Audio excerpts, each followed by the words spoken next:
Hi everyone, it's Nancy McNally, and today we are starting on week 3 of the fall quilt along. This is so exciting to do a block a week, sometimes 2 blocks a week, and that's what week 3 is all about. We are going to make 2 blocks this week. Not a big deal, I know you can do it. So our first block is Jack in the Box. So we're going to make that one, and then you can make cross and crown. It's a variation of cross and crown. So in today's tutorial, what I'm going to do is show you how to make the corner of each unit. So we're not going to make the whole block, we're just going to make one corner, and that shows you how to do the rest. All right, time for me to get set up. I'll meet you back here in a moment. So as you can see, I've already pieced the block. Show you how to make today are the corners, and I'm going to I've chosen the blue corners. You'll piece the green and the jade the same way. All right, and we're going to show how to make 2 different types of half square triangles in this video. All right, so grab your fabrics. If you haven't downloaded the pattern yet, remember it's only free for 1 week.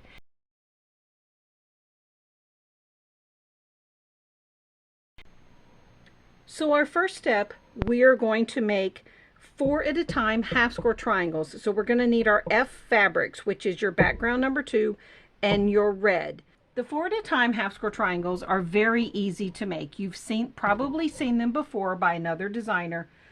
So what we're going to do is we're going to go right sides together.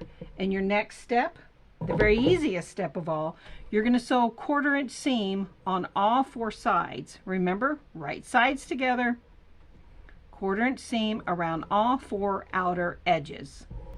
Next, we're going to cut them apart on the diagonal, and that's what exposes the bias. We're not capturing the bias in a seam allowance until after we join the units together with another unit. All right, let's get started. I'm going to sew mine all the way around 1/4 inch, and then I'm going to cut on both diagonals and press. Follow the pressing arrows in the pattern. Now it's time to cut these apart. So I'm going to cut on both diagonals. So if you prepared your fabric before with spray starch, this is where it really comes in handy, because everything will stay kind of stabilized and it won't do any cattywampus things. And I'm going to have to cut around my machine. Let's hope I can do it. There we go. All right, you're going to press these, and then we need to trim them to size, and you will trim them to size according to the pattern instructions.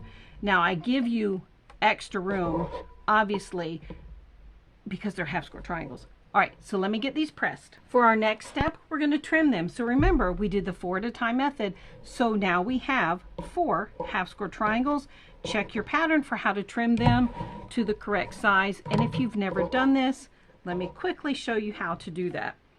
All right, so you find the size that they're going to be trimmed to. Now I use the Creative Grid. This is my favorite ruler. It's the 6.5 inch square ruler. And if you need the number, it is CGR6, designed by Rachel Cross. All right, we're going to trim these to size. So I'm going to take the 45-degree line and run it right along that diagonal seam. And I'm going to pull the ruler down to the size that I need, and I'm going to trim off the excess. Now there is a lot of excess on this, but this just gives you plenty of wiggle room.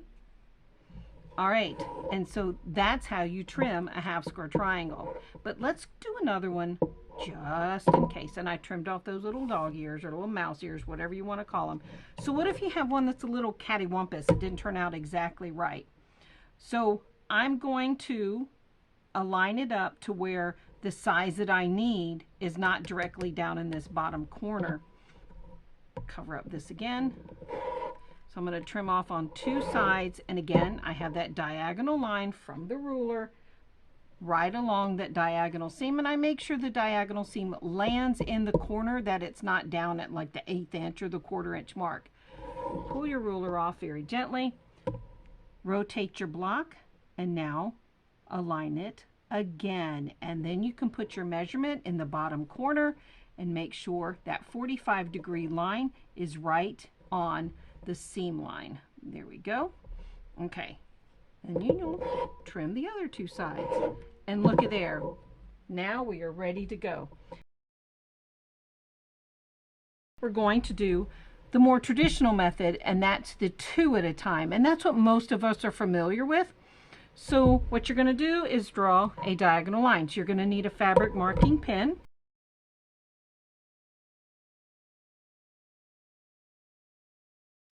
So now we're going to go right sides together, and you're going to sew 1/4 inch on either side of that drawn line. If you've never done this before, here's my 1/4 inch foot with a fabric guide. Let me show you my fabric guide. It's right there. It's this little black flange.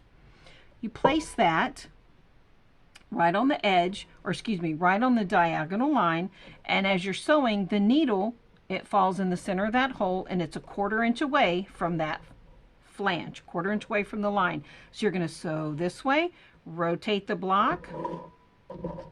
So we sewed that side, so see, we're going to pretend, and then we will sew down this side, and then you will cut apart on the drawn line. Now you have 2 half square triangles. Open them up and press the seam allowance according to what the pattern instructions say. And then again, we will trim it to size.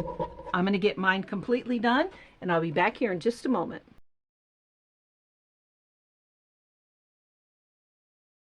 We have our D rectangles and our A squares. On the back of your A squares, draw a diagonal line from corner to corner.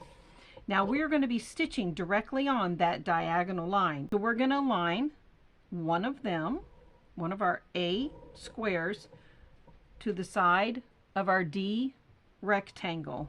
So to make the green ones, you're going to use the same steps. It's the same method as the dark blue. So here's a tip for when you begin sewing these. Instead of sewing on this diagonal line from down here in this corner, begin up here in the middle. The feed dogs can grab your fabric down here. They're going to grab it, but the needle at the same time is going to push that corner down inside the hole in the needle plate, and it just messes up the corners. So start up here, and then you can just sew directly down. All right, let's get this one done. Now for the next step, you do have to trim this off first and press before you sew the next one on. So I'm going to do that. I'm going to take my ruler. You can use scissors if you'd like. I'm going to line the 1/4 inch seam on that stitched line. And I also do one other thing. Do you see, if you can see this, the diagonal line runs along the bottom of the rectangle, and my stitch line is right here. And where those 2 lines from the ruler cross is the corner of that unit. And that just helps me to make sure I'm square. Let's press this and follow the pressing arrows in the pattern. Now that that's done, we're going to take this one and we're going to line it up here, match it to the outer edges, and again I'm going to begin sewing here and come down to the corner. Next, we're going to trim it off. So now we're going to flip this in place, and we have our flying geese. Now you're going to make 2 blue ones and 2 green ones. Let me get this one pressed. All right, now it's time to join our corner units. So look at the placement. I'm going to pull these off. Let's look at the placement of these. If I can pick it up. We're going to place this here. We're going to take our blue half square triangle and place it here. Look at how it joins this one. Okay, so it's like it's turning.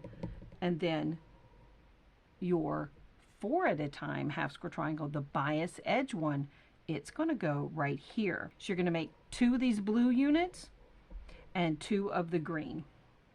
So first you will go right sides together and you will sew these together, and now we're going to press And next, we're going to join our 2 half square triangles to our flying geese.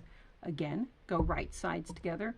Your seams should net, and there is mine, and we need to press this seam open, and there you go.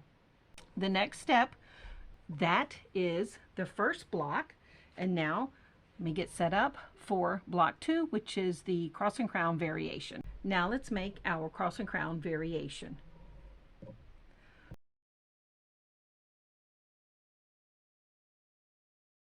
Now these are left and rights.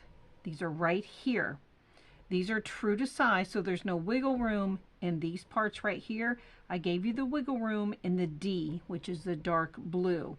So if you can avoid trimming, when we go to trim it to size, if you can avoid trimming from these 2 pieces right here, prefer that you trim from the D. So make sure you note that to watch your seam allowance. So we're going to begin with these. These are biased, by the way, and it did show that in the pattern. So you see how I have them laid out. This one right here goes to this one. This one here goes to this one. Notice the change. If you've never made this block before, I suggest this is how you lay it out so that you don't get them confused. All right, let's join our triangles together. If I can get my fingers to work. Oops. We're going to line these up, and I'm going to keep them laid just like here, because this is the side we want to sew on. So I have my jade on the bottom, and I have my background on the top, and I'm going to sew right here. All right, so let's get this one joined. So as you can see in the pattern, you're going to need 2 rights and 2 lefts. I'm going to make 1 of each. Now we're going to pick up the other one, and I'm very gentle with this. I'm going to take the jade, and it's going to go on top of the background. That's how I know the difference when I go to separate them, also to press them. So we're going to sew on this side right here. All right, so I'm going to press these open, place them back where they belong, in the stack they belong. Okay, now we're ready to join our D's. Now we're going to take our D triangles and we're going to join these together. All right, you're going to go right sides together, and there's only a tiny bit of wiggle room. And so what I do is I take and I put the B triangle along the bottom edge of the D triangle, and I have that center seam aligned with the tip.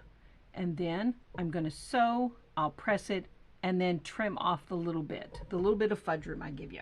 All right, so let me get this one trimmed to size. I'm going to grab my ruler, and it's only going to be just a tiny little bit. You're going to take your diagonal line and you're going to run it on that seam, or place it directly on that seam. And then the size that the block is supposed to be, you will run that on the outer left edge and the bottom edge. All right, so I'm going to trim. All right, so we've got this one done. I'm going to do this one, and then we're going to pull the unit together, and I'll be right back. Now, as you can see, I have the corner section laid out. Watch the placement. Your jade triangles are going to touch your A square.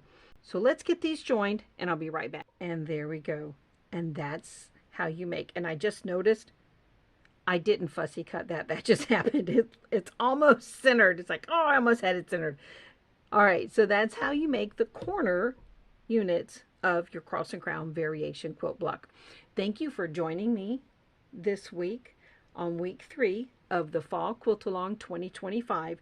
Remember, you only have a week to download these blocks for free. Each week I do this for free for the Fall Quilt Along 2025.